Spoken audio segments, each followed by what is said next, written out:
So, how do we lead? Exercise the values, work in the little things daily, model the CI system. How do I organize all that? Well, we talked about balancing the human and the operational. We need to organize our leadership values and tactics using the idea of balance. So let me show you this, this model here. This is our, hopefully you've seen this logo. This is our logo for Kcoe. We call this guy the little man. And on the, in the little man's left hand is another little man representing the human. His right hand is a graph representing operations. So this is the human and operations balance. Over here, we're going to introduce the idea of cultural transformation. And in order to have cultural transformation, we have to identify the values that are going to occur as we move out through that curve. What are the world-class values that we're actually aiming towards? So customer first, teamwork, continuous improvement, pride in the company, pride in the community. The operational value is safety, quality, productivity, human development, and cost in that order. So each one of those has some value. Sure, I can focus on safety, but I can focus on safety too much at the cost of productivity, right? So what we've got to do is put those in the right order, and that's what becomes the value statement there. So as I look at the triangle over there, how is the bottom level of that triangle described in terms of the ideal world class? It's these values here. That's what I'm pursuing. That's what I'm aiming for.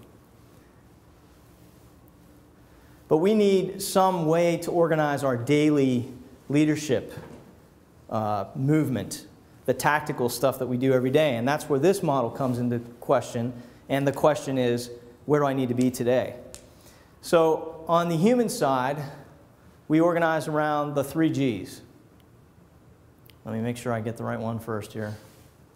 Nope, yep, on the human side, we organize around the 3 Gs. I'm sorry, on the operational side. Go and see, get the facts, and grasp the situation. So these are 3 easy things for us to do every day to exercise the framework. If I remember, go and see, get the facts, grasp the situation, and I remember that I have a framework in place, I can put those 3 Gs together with the framework, and I've caused an exercise cycle to occur. I've gotten out of bed, I've gone down to the basement, I've gotten on the treadmill for 30 minutes, I get off, and I get a result. Okay? So that's on the operational side. On the human side, we want to remember the 3 Ps: people, passion, and patience. Same thing. I want to look at the framework that I have in place, and as I do the 3 Gs, go and see, get the facts, grasp the situation, I want to remember as the leader that people are important and that people behave differently and they react differently to different things. So I really want to focus on them. I want to have passion for the system. In most of the training that I do, I talk about the plumb line, returning to the plumb line of the system, meaning getting back to what the system says the values are. So in the movement of returning to the plumb line, I can apply patience and passion.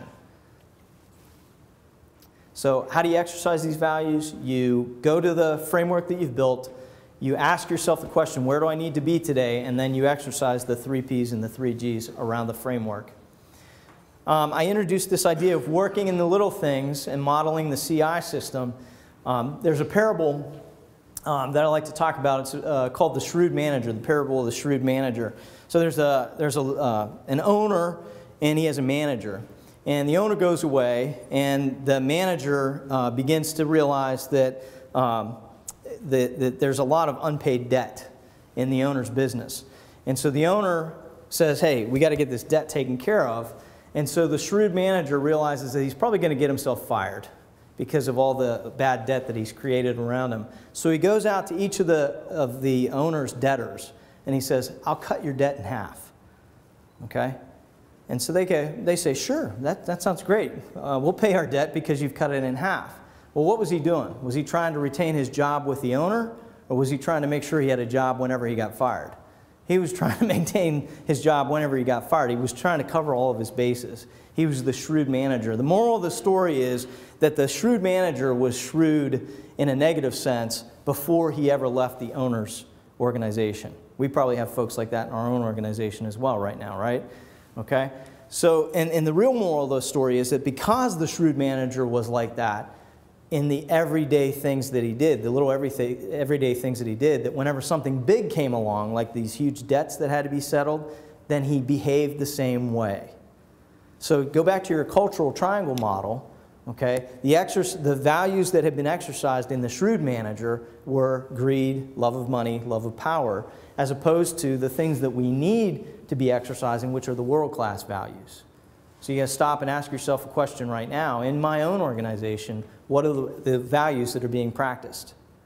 What are the ones that are being exercised as opposed to the ones that we're trying to get towards? So working in the little things means using this framework every day to exercise the values, the world-class values, not by trying to replace the values, but trying to enforce behavior around the framework that allows those values to emerge through changes in mindsets. Everybody with me? And then the other thing is modeling the CI system, modeling the idea that there is a daily meeting, so I'm going to be at the daily meeting. There's a way that a daily meeting is supposed to be run, so I'm going to run my daily meeting that way. I may not be eligible to do suggestions or to be rewarded for my suggestions, but that doesn't mean that I can't participate in the suggestion system. Okay, so I'm going to participate in the suggestion system. If we're implementing 5S on the floor, I need to implement 5S in my work area as well. So modeling the CI system, I mean, this is more is caught than taught, right? Okay, this is just leadership by example, basic stuff that we all learned in kindergarten, I guess.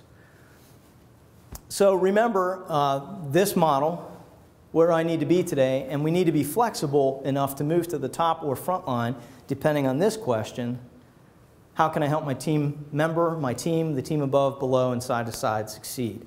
And this really is a game changer. I mean, when people begin to realize that they are not individuals, but they are individuals on teams, and then we begin to ask the team leaders this question every day, it really does change the way you think.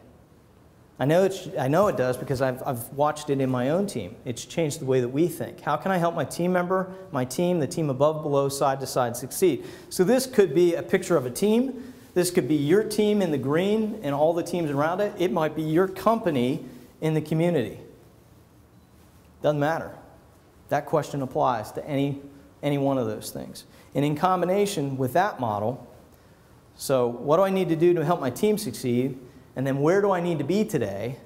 And am I flexible enough to get there? Flexibility is one of those strange little things, right? Because we, just like the rest of the organization, are set in our ways. We may really want to change, but we're still set in our ways. And so it requires us to become flexible and adapt to these two questions. So in review, we acknowledge that you're leading your team on a journey. The destination is clear. You're looking for world class. You lead by exercising your values in the little things. You lead by modeling the system. You need to be flexible to be when and where you're needed in order to play that role, teacher, coach, or doer. And then determine your position based on what you need to do to help your team, the team above, below, side to side. Okay? So it's some pretty simple stuff, and that's our context for the discussion today.